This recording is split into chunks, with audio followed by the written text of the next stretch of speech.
Olá, Cláudio Honor. Olá, Luiz Alberto, Adriana Dantas, Tuca. Olá, Leda.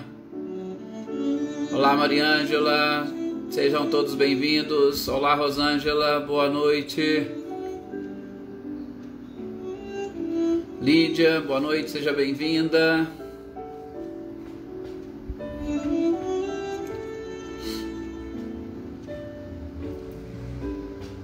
Olá, Célia, Sr. Antônio, boa noite para vocês. Valdinei, boa noite.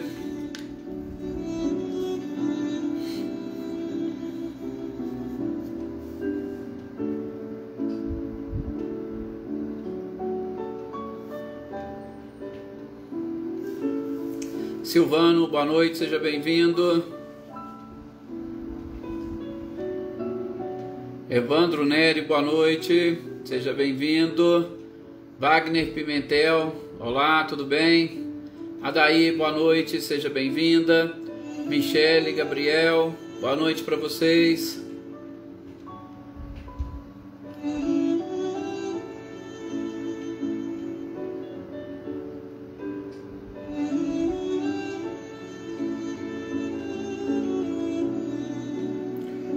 Olá, Maê, boa noite, seja bem-vinda, muita paz a todos nós.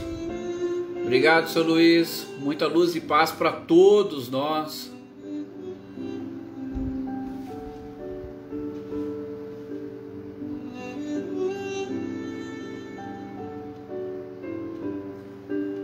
Gratidão sempre será nossa, seu Luiz.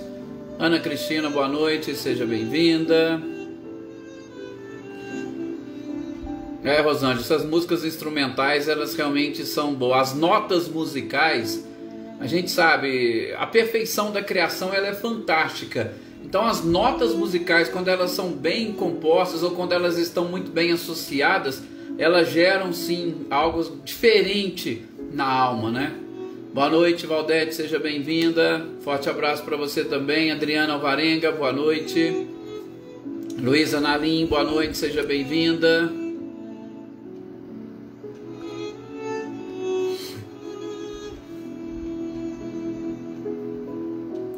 Natália, boa noite, Natália, tudo bem? Leopoldina Fernandes, boa noite, seja bem-vinda. Eu acho que já está na hora de nós iniciarmos, né? Os nossos comentários, a nossa reflexão desta noite. Deixa eu diminuir então aqui o som, para nós conversarmos um pouquinho. E inicialmente eu convido a todos vocês a fazermos a nossa prece inicial. Elevem aí onde vocês estão o pensamento ao mais alto, ao nosso mestre amado e querido Jesus, a essa espiritualidade maravilhosa, principalmente para que nós tenhamos a oportunidade de, nesses instantes em que estaremos aqui reunidos, que as nossas reflexões se voltem sobretudo ao aprendizado dos ensinamentos trazidos pelo próprio Cristo, este ser perfeito que pisou no nosso planeta e contribuiu com ensinamentos e informações que são capazes de nos credenciar a viver e habitar em qualquer planeta deste universo maravilhoso, inclusive em planetas mais avançados, mais evoluídos. Para isso, basta que nós consigamos atingir o objetivo do aprendizado, sobretudo do aprendizado que a matéria deste planeta nos proporciona. Então, que nós possamos ser gratos, e a gratidão com certeza abre o nosso coração e a nossa mente para recebermos essas informações de uma forma muito especial. Com certeza muitos de nós já ouvimos essas lições, mas quando a gente está de mente e coração abertos, quando nós estamos num ambiente onde reina a paz, a tranquilidade e o amor, a gente consegue perceber e receber essas informações de uma forma fantástica. E é isso que eu peço a todos vocês, que estejam de mente e coração abertos. Visualizem o próprio Cristo lhes ensinando, visualizem essa energia e a luz de Jesus. E eu tenho certeza absoluta que vocês enxergarão esses ensinamentos de uma forma totalmente diferente. Desejo a todos vocês a paz e a tranquilidade que particularmente eu estou sentindo. Desejo a todos vocês o prazer de estarmos juntos aqui, como eu estou tendo este prazer, para que todos juntos, mais altos, sobretudo em vibração, auxiliemos a própria espiritualidade nesse processo de regeneração do nosso planeta. Que assim seja. Isto, muito boa noite a todos vocês, o pessoal aqui a Leívia, boa noite Leívia, seja bem-vinda, a Vânia, Maria, a Eveline, Roberta, sejam todos bem-vindos a mais essa nossa leitura e estudo do dia de hoje, e uma leitura e estudo onde nós estamos focando exatamente o Evangelho segundo o Espiritismo, neste capítulo 4, ninguém pode ver o reino dos céus se não nascer de novo, ou ninguém pode ver o reino de Deus se não nascer de novo. Gente, mais uma vez eu remeto-os às nossas primeiras aulas deste capítulo, principalmente porque infelizmente nós ainda desejamos, ou nós estamos muito mais preocupados em ver o reino do eu do que particularmente o reino de Deus. Então, Jesus chamou a atenção e a gente fez esses comentários lá no início estudando o título. Há essa necessidade para ver o reino de Deus do aprendizado, do conhecimento, de nós termos acesso a todas essas informações que envolvem, sobretudo, a matéria, para nós termos uma visão diferenciada do próprio reino de Deus. E a gente estava falando no nosso último encontro sobre a reencarnação e os laços de família. E havia aquela preocupação, ou ainda existe essa preocupação, da reencarnação destruir os laços de família, coisa que nós estamos vendo e aprendendo que ele não destrói os laços de família, muito pelo contrário, a reencarnação ela fortalece os laços de família. O interessante é que, como nós vimos até agora, tá? Só fazendo um breve resumo daquilo que nós vimos no nosso encontro passado, as afeições, e aí a gente coloca tanto a simpatia quanto a antipatia, elas são levadas para o plano espiritual e vice-versa, são trazidas do plano espiritual para cá. Qualquer tipo de afeição, qualquer tipo de ligação, vamos assim dizer, talvez seja uma palavra mais adequada, ela permanece.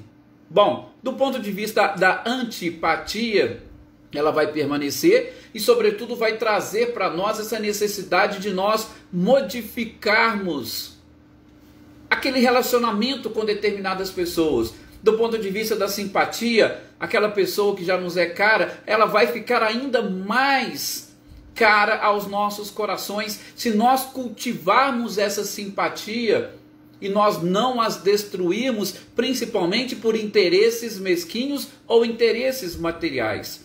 Então, neste vai e vem da roda da vida, no mundo espiritual e no mundo físico, nós devemos nos ocupar, eu não digo preocupar não, nós devemos nos ocupar das simpatias, em exatamente sermos pessoas queridas dos outros, queridas para os outros, e principalmente fazer com que cada pessoa que se relacione conosco também seja importante para nós. O detalhe de todas essas questões, eu gosto sempre de colocar, é que nesses nossos relacionamentos nós temos uma forma tão diferente de pensar e muitas das vezes nós culpamos os outros pelas nossas próprias falhas, nós culpamos os outros pelas nossas tristezas. Nós, infelizmente, ainda nos damos a sentir, por exemplo, raiva, rancor, mágoa, mas, gente, absolutamente ninguém faz isto conosco. Nós mesmos somos quem fazemos. Nós somos responsáveis pelo nosso próprio destino. Somos nós quem alimentamos o nosso corpo,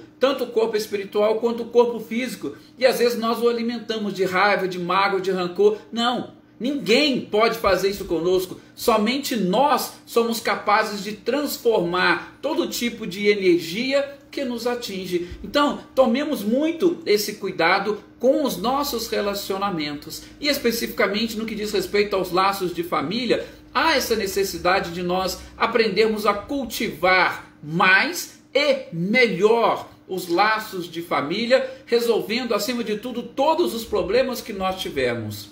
Bom, do ponto de vista dessas ligações, sobretudo da família corporal, e a gente estava exatamente falando isso no nosso último encontro, né? A gente tem que se preocupar com aquilo que a questão 297 de O Livro dos Espíritos nos traz, e que a gente, quando chegar lá nesse estudo, nós vamos reafirmar. A questão 297 fala exatamente sobre esta afeição, e a gente tocou aqui nesse aspecto. Muitas das vezes o que nos liga a uma pessoa aqui no plano físico, o que nos ajuda a montar a nossa família, sobretudo uma família consanguínea e corporal, ou a causa dessa ligação é exatamente que nós carregamos. Eu digo isso porque no que diz respeito até mesmo aos filhos, e aqui eu vou abrir um parênteses para lembrar de um caso que tem lá no livro Mensageiros. No livro Mensageiros é um livro de André Luiz, é o segundo livro da série, né, dessa vida espiritual que André Luiz nos traz. Ele conta um caso de um médium que reencarnou e não estava na programação dele ter uma família corporal. Não estava. Por quê? Porque ele tinha um compromisso totalmente diferente. Só que, exatamente por se descuidar, ele acabou assumindo um compromisso com uma companheira. E essa companheira tinha ou teve um filho, e este filho não era, mais uma vez, um compromisso dele, então não tinha nada relacionado com o passado dele, mas era o inimigo da companheira que veio fazer parte do seu lar. Mas como não estava no seu compromisso, ele se ligou àquele grupo, ele se ligou àquelas pessoas ou àqueles espíritos. Então, até mesmo do ponto de vista consanguíneo, a gente tem que tomar um certo cuidado. Nem tudo significa que é coisa do passado, às vezes é coisa do presente. Então, só para chamar a atenção. E o que ligou no livro Mensageiros essa pessoa, essas duas pessoas, né, esse médium e essa outra pessoa? Então, a causa de tudo isso é de extrema importância. Como eu disse, se eu hoje me ligo a determinada pessoa por questões materiais ou por questões físicas, essa afeição tende a desaparecer a partir do momento em que esses atrativos ou esta causa desaparece, tá? Então a gente tem que tomar esse cuidado muito especial para entendermos os laços de família e a própria reencarnação, ok? Então a gente estava falando sobre isso, nós comentamos aquele texto também que está lá no capítulo, salvo engano, 28 do Nosso Lar, que tinha lá as duas esposas. Eu até cheguei a falar isso para vocês, tá? Sobre essas duas esposas de Tobias. Mas o detalhe que nós gostaríamos de chamar a atenção, sobretudo neste momento, é exatamente essa relação que existe nos dois lados da vida, tá? Deixa eu só aqui antes de começar. A Eveline parece estar tendo problema lá, mas a Tuca falou que lá não, então às vezes é mais especificamente da Eveline. Aí eu já aproveito aqui para cumprimentar o pessoal que entrou aqui depois, né? O Dudu, a Rosana, sejam bem-vindos. José Ricardo, Selma, sejam todos bem-vindos. Helena, Cecília Amaral, e eu espero que a Eveline consiga resolver o probleminha lá. Então, Eveline, mas é contigo aí mesmo, tá? Bom, então, gente, essa questão da relação ou dos laços de família e a reencarnação, nós vimos então esses aspectos que envolvem a encarnação aqui. Agora, a gente precisa ver no que diz respeito a estes dois lados. Por quê? Porque nós falamos, encarnamos aqui, resolvemos, montamos a família, retornamos ao plano espiritual. Lá no plano espiritual vai existir um vínculo entre nós. No caso de Tobias, vocês se lembram? A esposa primeira desencarnou, ficaram os filhos, e aí os filhos, para não ficarem sozinhos, e principalmente o marido que estava tendo dificuldades, ele acabou contraindo segundas núpcias. Essa foi uma companheira dele. Retornaram para o plano espiritual, o que aconteceu? As duas lá ficaram amigas, e a primeira esposa, que era a principal ligação dele de existências pretéritas, acolheu a segunda esposa como uma filha e principalmente ela aprendeu, sobretudo com a avó, a agradecer aquele apoio que a filha concedeu. Então, a gente tem que parar um pouquinho de se preocupar com algumas questões, sobretudo algumas questões do ponto de vista material, porque a gente ainda quer enxergar o plano espiritual como se fosse um mundo corporal. Então, tem gente que fala assim, eu tive 10 esposas, então lá no plano espiritual eu vou estar com as minhas 10 esposas reunidas. Não, não é bem assim. Nós precisamos identificar principalmente os laços que unem estas pessoas, ok? Então, chegou lá, como é que foi? Qual é o tipo de ligação? Qual é o grau de evolução de todas essas pessoas envolvidas? Então a gente precisa descobrir para nós sabermos se a reencarnação vai fortalecer ou não esses laços de família, tá? Por exemplo, eu vou citar aqui também de novo André Luiz.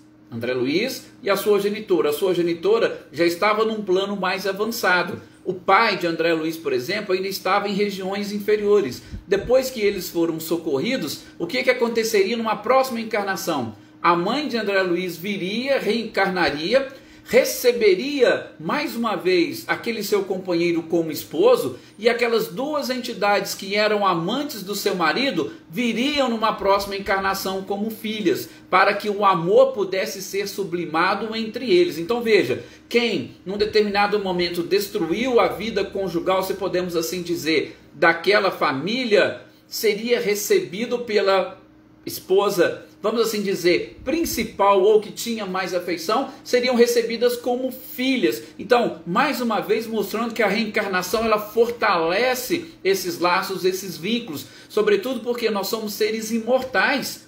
Nós pertencemos à família universal. Quando nós tivermos atingido um certo grau de evolução, nós vamos perceber, como Jesus disse, quem são minha mãe, quem são os meus irmãos, ou seja, todo aquele que faz a vontade do meu Pai, esse com certeza é o meu parente. Então, nós vamos aprender, nós vamos chegar neste nível.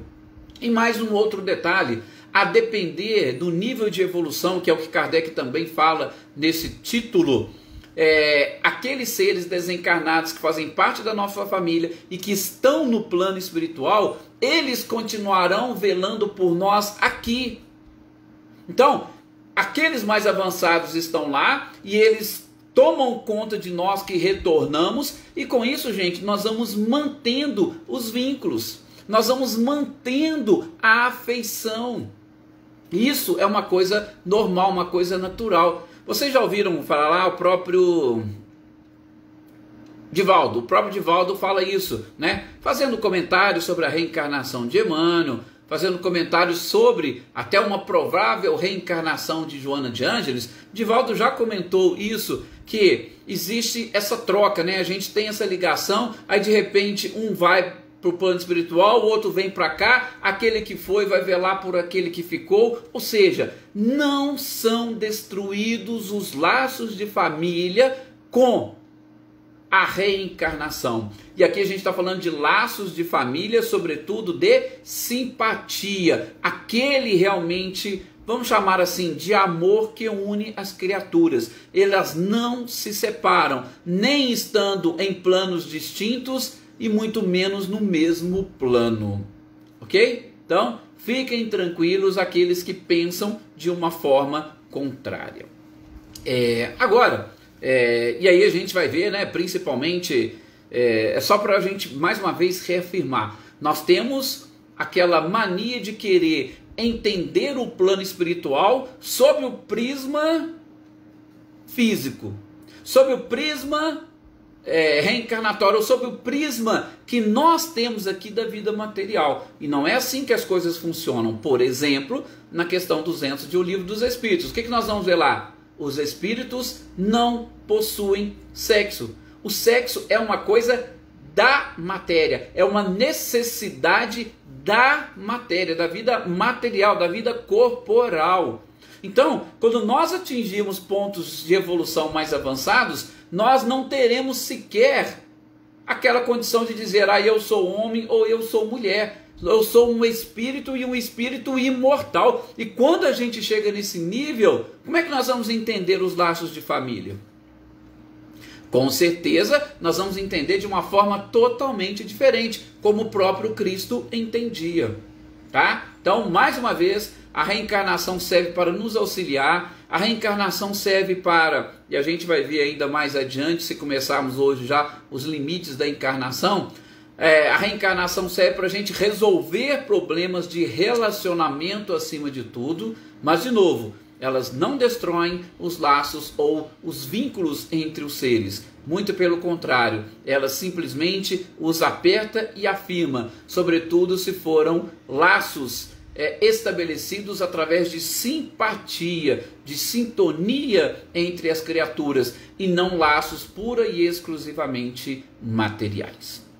Agora, no finalzinho desse título, Kardec vai abordar um pouquinho daquilo que ele chama de doutrina anti-reencarnacionista, tá?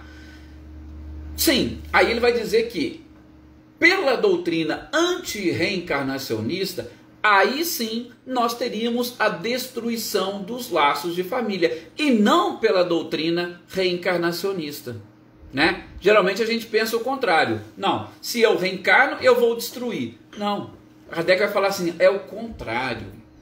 Por quê? Porque aí Kardec vai explicar, gente, quais são as quatro possibilidades da alma depois do desencarne.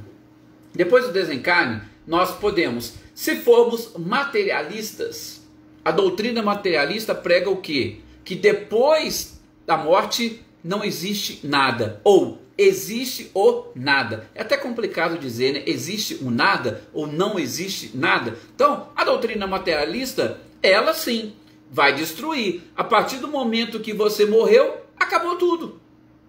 Está tudo destruído. Aí nós destruímos os laços de família. E veja que coisa interessante, né? Se você fala assim, olha, eu sendo materialista, destruir os laços de família, aí eu pergunto, o que você sente?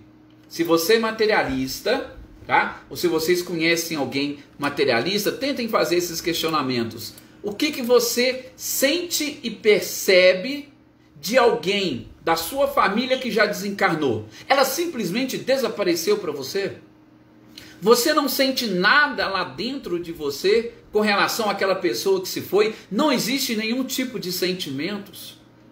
Agora, como o nada, ou se existisse efetivamente o nada, com certeza você não sentiria nada. Por quê? Porque ela morreu, acabou, destruiu tudo.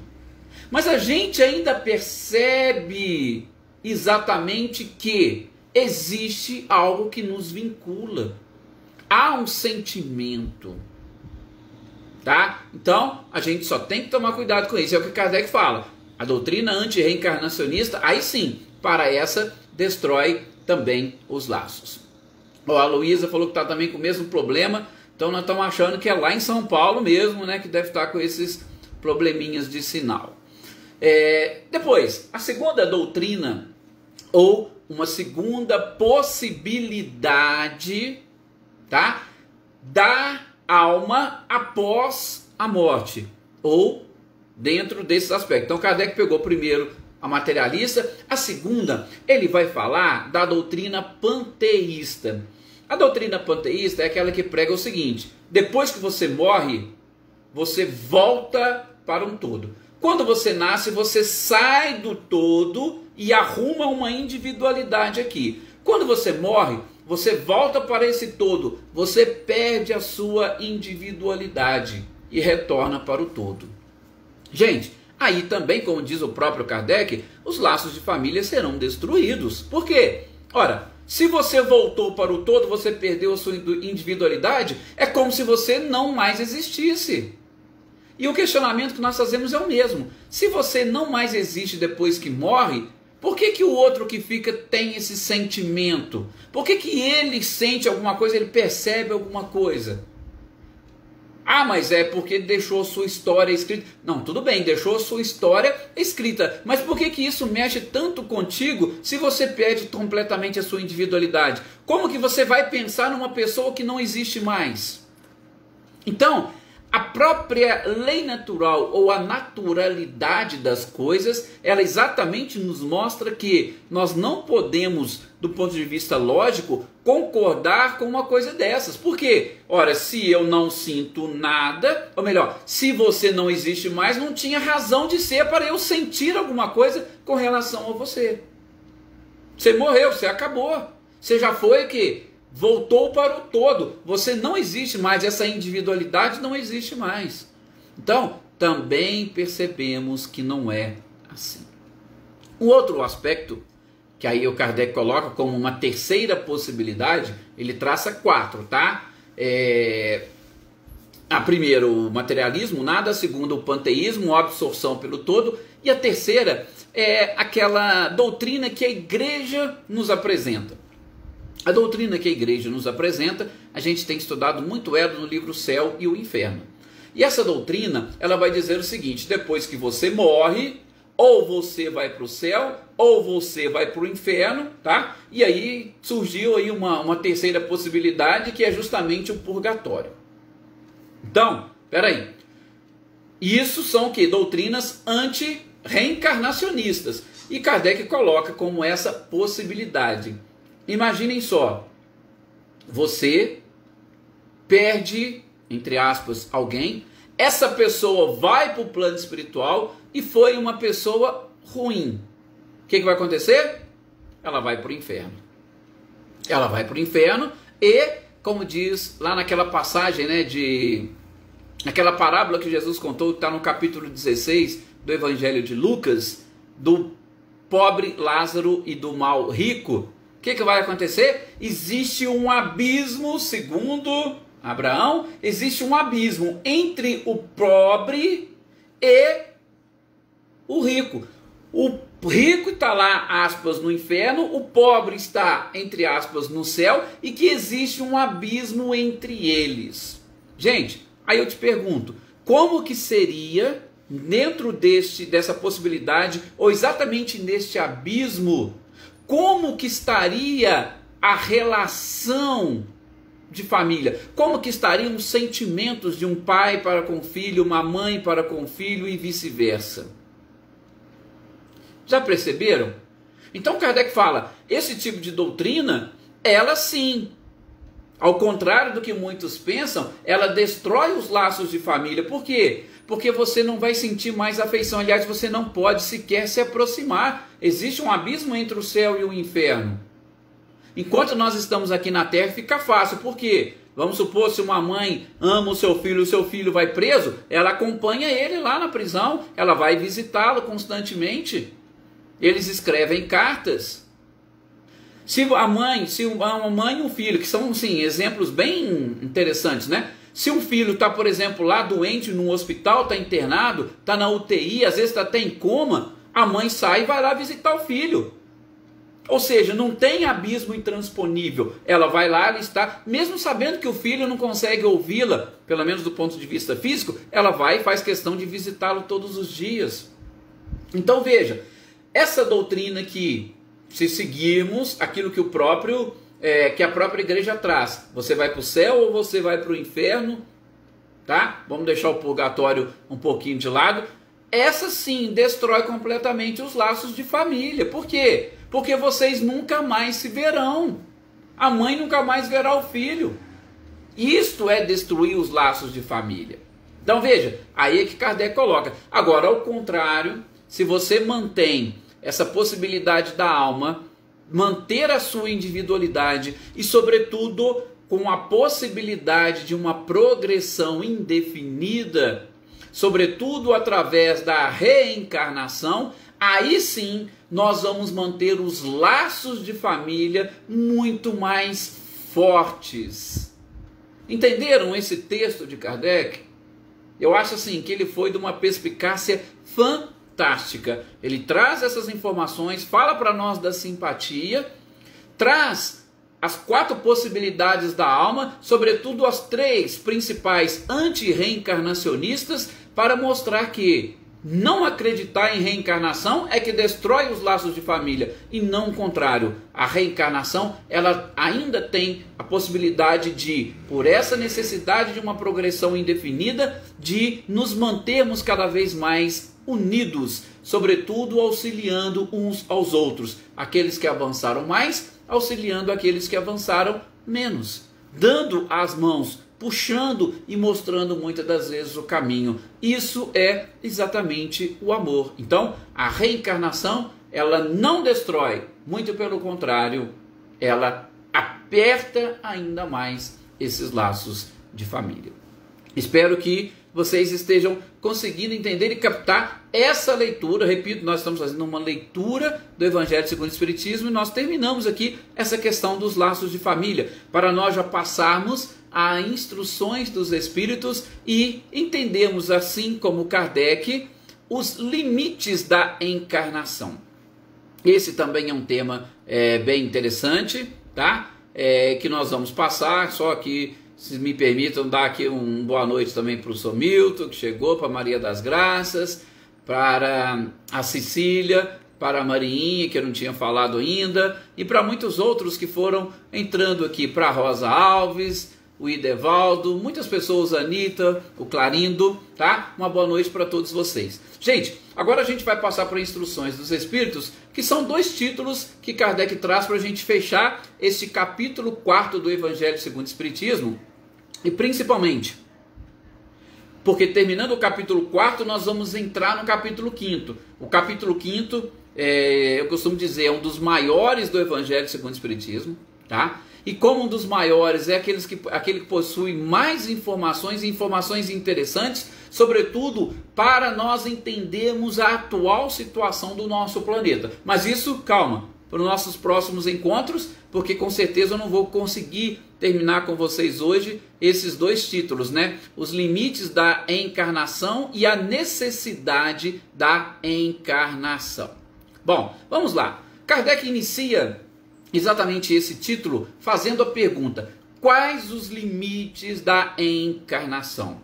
Primeira coisa que eu queria chamar a atenção de vocês é porque a gente está falando nesse capítulo de reencarnação. E Kardec coloca aqui os limites da encarnação. Então, encarnar significa aquele ato de o espírito entrar em contato com a matéria, de o espírito levar uma vida material. Isso é encarnar. Então, todas as vezes que nós viemos, nós encarnamos, tá? A reencarnação nada mais é do que o retorno. Então, Kardec está falando exatamente isso. Todas as vezes que eu entro e tenho contato com o corpo físico. E aí, a pergunta é essa: existem limites para a encarnação? Eu estou fazendo isso por quê? Porque se a gente for fazer uma leitura um pouco precipitada desse texto, pode ser que nós tenhamos uma certa dificuldade de entendimento, tá? Por isso que eu estou chamando a atenção para esse ponto. E aí a resposta é a seguinte: olha, se nós formos realmente fazer uma análise e principalmente nos mantermos presos ou vinculados especificamente ao corpo físico, tá? O que eu estou querendo dizer? Aquilo que eu toquei no assunto agora há pouco. Qual é a visão que eu tenho do mundo espiritual? Muitas das vezes eu tenho uma visão corporal da vida espiritual. E isso, infelizmente, dificulta muito. Por quê? Se eu sou um espírito que possui um corpo, eu tenho que aprender a desenvolver uma visão espiritual da vida corporal. Agora, muitos de nós acabamos fazendo o quê? A gente desenvolve uma visão espiritual pelo prisma da vida corporal. Ou seja, nós queremos levar daqui para lá as nossas observações e as nossas conclusões. Tá? Então, cuidado. O primeiro aspecto que a gente tem que chamar atenção é exatamente esse. Então, Kardec vai dizer, ou respondendo, a Valdete até colocou aí, não há limites. Sim, mas vamos ver, Valdete, como que ele coloca essa questão. Ele vai dizer que sim, não existem limites traçados quando nós estamos vinculados ao corpo. Por quê? Exatamente porque o objetivo principal deste processo de ligação do espírito com a matéria é buscar todas as informações que a matéria tem a nos passar. Deixa eu tentar fazer aqui uma analogia para nós tentarmos entender. Gente, é como se Deus fizesse o seguinte, ó. Vou criar o espírito e vou criar a matéria. O que é a matéria? A matéria é exatamente a escola do espírito. Então o espírito vem para a matéria, o espírito vem para a escola. E ele vem para a escola para quê? Para aprender. Então todas as matérias que nós precisamos aprender, elas estão aonde? Elas estão na matéria. Calma, tá? Calma, que eu explico melhor. Quando eu falo que elas estão na matéria, é que o nosso aprendizado, ele está justamente na matéria, porque como auxiliares de Deus na obra da criação, lembra que a gente comentou a questão 132 de O Livro dos Espíritos? Para que existe encarnação? Encarnação existe para quê? Para que o espírito, em contato com a matéria, aprenda tudo o que a matéria tem a ensinar e a partir daí ele esteja preparado para auxiliar Deus na obra da criação. Então, durante a sua trajetória, durante a sua caminhada, ele vai aprendendo com a matéria e ele vai dominando a matéria e ele auxilia Deus a também buscar esta evolução da própria matéria. Então, desse aspecto, ou desse ponto de vista, não existe limites para a encarnação. Os limites poderiam, se nós quiséssemos estabelecer, no aprendizado completo, no aprendizado total. Quando nós conseguirmos atingir a condição de espíritos puros, quando nós não tivermos mais nada a aprender com a matéria, aí nós não precisaremos mais encarnar.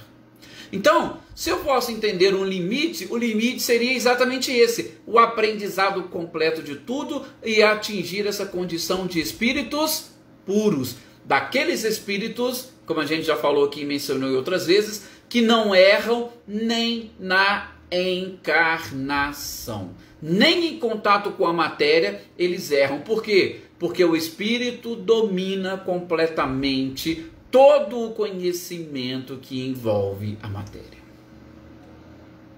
Tá? Então, isso a título de introdução ao nosso tema. Por quê? Porque Kardec vai continuar desenvolvendo, inclusive trazendo uns exemplos interessantes, mas que eu não posso quase que nem iniciar agora por conta do nosso tempo que já está se esgotando. Tá? Então, só para a gente fechar essa questão. Quando eu estou na condição de espírito puro, que eu não preciso mais encarnar, eu estou dizendo que a encarnação ou o corpo físico, ele não consegue limitar ou prender o espírito.